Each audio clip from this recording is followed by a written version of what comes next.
When I was in elementary school, my best friends were Victor and Mark and Robbie and Ken. And by the time I got to junior high, the girls who wouldn't speak to me were Cindy and Susan and Kathy and Lisa. Back then, every other guy was David, Michael, or John. Every other gal was Mary, Linda, or Deborah. It's gotten fancier now. Liam, Elijah, Noah, Lucas, Olivia, Charlotte, Isabella, Harper. Frankly, I'm in no mood to meet another Evan, Ethan, Emma, or Ella. Archer or Adelaide, get out of here. Now, it's your kids, so you can name them whatever you want. You can name your boy Carburetor, or Carby for short. You can name your girl Avocado, or Avi for short. But we're reaching maximum capacity for this pretentious and preposterous stuff.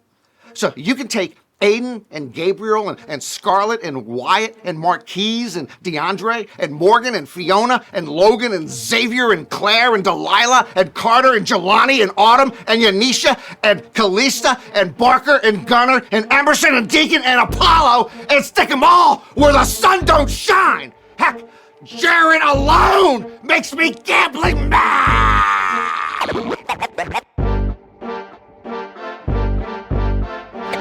Norman Chad. Norman Chad.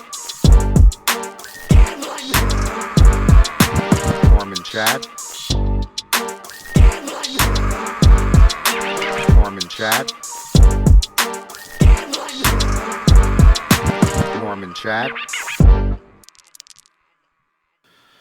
And welcome to Gambling Mad with Norman Chad. Gambling Mad, as always, brought to you by Fritos, picked daily off of Central California trees every morning, direct to your retailer every afternoon.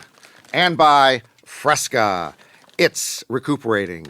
It's remarkable. It's refreshing. It's Fresca. Fritos and Fresca, it's a meal. Today on the show, are slot machines the new road to riches? Is Bill Belichick a pig? And what is the record for most Madonna tattoos? But first, we've got to do that stadium thing again. That's where we tell you that some city or state is willing to pay for a new stadium for an NFL or MLB team that is valued in the billions. You know, I don't want to do this anymore. So this is the case this time. There are two Kansas Cities, in case you didn't know. There's Kansas City, Missouri. There's Kansas City, Kansas. So the two Kansas Cities are right there. They split the Missouri-Kansas border. The MLB Royals and the NFL Chiefs play in Kansas City, Missouri, whose residents just voted against continuing a sales tax that would be used to maintain the existing stadium complex. The Chiefs were hoping for an $800 million renovation of Arrowhead Stadium. The Royals want to build a $2 billion ballpark in downtown. This is where Kansas City, Kansas, and the state of Kansas stepped in. Those feckless phonies at the State House just passed legislation to provide tax money to lure the Chiefs and the Royals across the state line. Bonds would cover 70% of a new stadium's cost. The state of Kansas would have 30 years to pay off this money from sports betting, state lottery sales, plus new sales and alcohol taxes generated in the area around each proposed stadium. I'm going to throw up. I am going to throw up! Does anybody care that I'm going to throw up? Well, let me say this before I expectorate. This is the oldest shim-sham, grift, con game swindle in the business. I'm tired of it. Teams pit municipalities against each other, and one always coughs up the money because who doesn't like reaching into taxpayers' pockets so you can get a good photo op cutting the ribbon at a shiny new facility? I'm gonna throw up! Let's talk about slots for a moment. Slots, my least favorite form of gambling. But they're all the rage now. There's something called advantage slot play. Now, I don't know if you're familiar with what we call advantage players in gambling. It could be slots, it can be sports betting, it can be blackjack, it can be roulette, whatever. An advantage player looks for an edge that others don't know about. Sometimes this is a glitch in the system, sometimes a little crack in the armor, and they take advantage of that edge, and that's how they make money. When it comes to slot machines lately, there's been something going on with Buffalo Link and Frankenstein slots, where you're able to tell what's going to happen with them based on numbers on the machine and things building up here and all the stuff going on that I don't understand. It's become such a small, booming business that there are people out there, they're called sour rooters.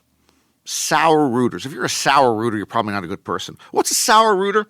They look for these machines that are about to seemingly pay off big.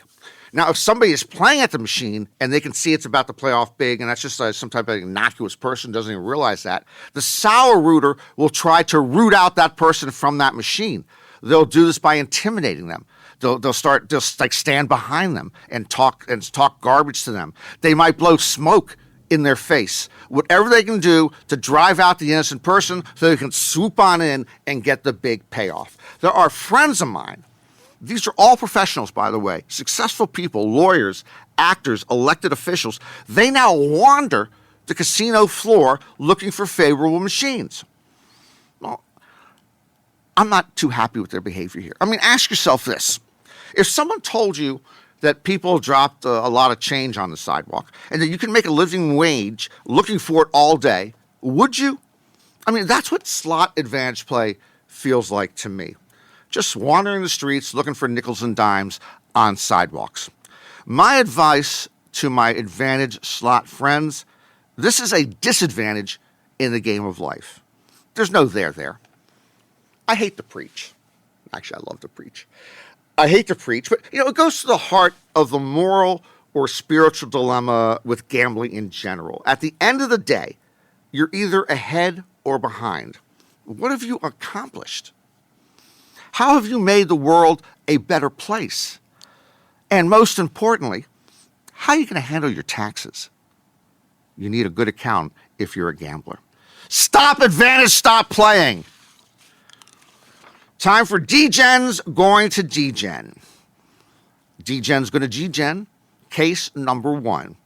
At a Lakeland, Florida McDonald's recently, some customers in the drive-thru were unhappy with an incorrect order, according to the Click Orlando website. The customers argued with an employee. The employee, Chastity Gardner, then allegedly threw a drink at the car as it began to exit the parking lot. 2 of the customers then got out of the car, went back to the drive-thru window, opened it up, and threw drinks at Gardner. Gardner then grabbed a handgun, came outside, and fired at least one shot as the car drove away. She was arrested for aggravated assault with a deadly weapon. A few things to take note of here. 1, are all McDonald's employees packing heat these days? 2, I got to admit, I also get upset as a customer. I also get upset when the French fries I order are lukewarm. And 3, not all Happy Meals are Happy Meals. McDonald's. D-Gen's gonna D-Gen. Case number 2. Tara Berry of Topeka, Kansas, now has the Guinness World Record for most tattoos of the same musician on her body. The old record, as most of you would know, 15 of Eminem on the body of Brittany Patterson.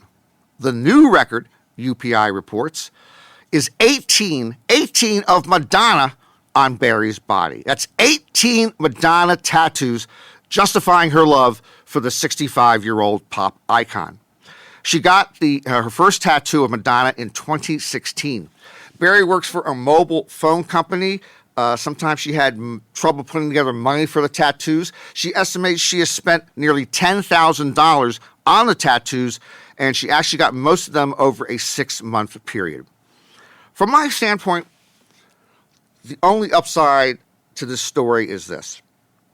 I work with a couple of people I'd rather not call out, than Rick and Bree, who are very, very tattoo fluent, very, very tattoo heavy. I'm not a tattoo guy. No tattoo anywhere, but I'm hoping this Madonna thing, it's interesting. I'm hoping it inspires one or both of my coworkers with whom I have a very good relationship, to maybe get 18 or 19 tattoos of Ma. I would be flattered.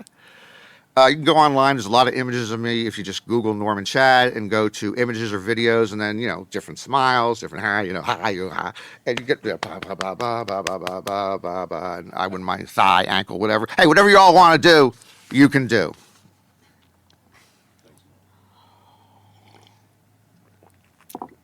There's an old saying: if you live long enough, you will see everything. For instance, if I live to 72, maybe I'll be dating a 24-year-old. Which brings me to Bill Belichick, a 72-year-old now dating a 24-year-old. Now, incredibly, I have lived long enough where I'm actually going to be defending Bill Belichick here. Ooh, I don't like the sound of that. Defending Bill Belichick. But let's go to it. So Belichick, the 6-time Super Bowl winning head coach, is now in a relationship with 24-year-old former cheerleader Jordan Hudson. The looky-loos are not happy. I think Mark Schlereth, former NFL player, current talk radio bloviator, and nonstop commentator on NFL telecasts, I think he spoke for many when he said this on his radio show. Quote, "I think he's a pig. It's disgusting. It's just awful. What are you doing? You look like an absolute clown. What is wrong with you?" End quote. Schlereth also pointed out that Belichick was 48 years old when his new girlfriend was born. So let me understand this. If Belichick were dating, say, a 120-year-old, would Schlereth still call him a pig? Or maybe is the woman a pig? I mean, she was 48 when he was born. People. We're on this earth for a relatively short time. Why do we pack so much misery into it? Why do we care what other people are doing? Let live. The football coach and the cheerleader are consenting adults. Now, I'm going to give her the benefit of the doubt that she's largely unaware that Belichick is a cheating, lying son of a bitchin' football coach. But if they're happy or unhappy, let them be.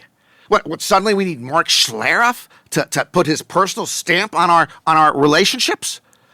My only criticism here of the coach, and so be it, is they originally met on a flight, okay? And Belichick saw that she had a philosophy textbook, and he inquired what philosophy project she was working on. Really, Coach? Oh, what type of pickup line was that? Hey, you into metaphysics or aesthetics? Weak, Bill, weak. Go old school and just say, haven't I seen you around this flight before? Bang! That works. Good luck to you, Bill. I want to quote LeBron James when he recently was speaking highly of his former teammate Kyrie Irving. LeBron said to have a guy like Kyrie Irving is the ultimate wild card. It's like having a draw 4 in your hand every time someone deals you cards in Uno. This is amazing. Forget Kyrie Irving. LeBron plays Uno. I play Uno. I love Uno. Okay, up until now, I have never been a LeBron fan or a LeBron detractor, but if you play Uno, I will walk across the desert barefooted with a single can of Fresca to defend your honor. Other than poker, there are 2 card games that could put America back on track: Uno and Racco. If every American family played Uno Monday nights, Racco Wednesday nights, poker Friday nights, and went bowling on Sunday afternoons, we would kick China's ass from here to Shanghai. Okay, here, take a look at Racco. Have you ever seen Racco before? Racco, great family fun for over 50 years. It is great family fun for over 50 years for me. Oh, that's interesting. Colors and parts may vary. Made in China. Made in China! Can we do nothing on our own anymore? They've taken over the Racco business. Anyway, forget the China thing. Go online and order Racco. It won't cost more than $15. If you don't like it, I will refund your money. You heard me. I am personally guaranteeing Racco. It's a game changer. It's a life changer. it can be a nation changer. Before we wrap up, I'm going to say this one time and one time only. Stephen A. Smith wants $25 million from ESPN. I would give him $25 million to go away. Okay, let's start with the obvious point. I don't have the money on hand. I barely have $25 if I've got a couple of people who want refunds from buying Racco. But here's the situation. Stephen A's contract at ESPN is up for renewal. They have offered him $18 million a year. He's seeking $25 million a year. Is he worth it? As they say, whatever the market will bear. He is ESPN's best-known personality, and some days it feels like he's their only personality. He's on the air like every other hour. By sports media standards, he's actually a pretty entertaining entertainer. But it's just a lot of hot, polluted air. He talks nonsense, but delivers it as if it's common sense. He is full of verbal diarrhea. He spews out factual errors, and all the time, to borrow a phrase from the 1992 film The Mambo Kings, he acts like he's the last Coca-Cola in the desert. If I were ESPN, I would toss his bony ass out on the street and tell him to find his $25 million elsewhere. What's the worst thing that could happen? ESPN's ratings maybe go down a little, and maybe Stephen A. ends up running for president. That will do it for another edition of Gambling Mad with Norm and Chad. Hope to see you again next time. And remember, if you're going to roll the dice, make sure they're loaded.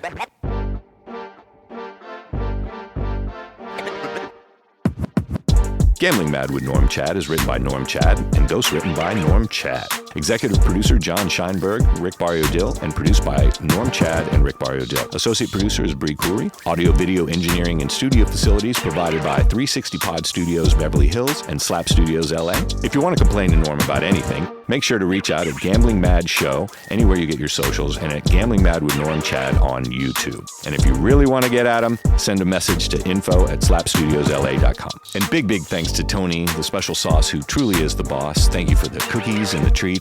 We promise you to make the post-production move faster.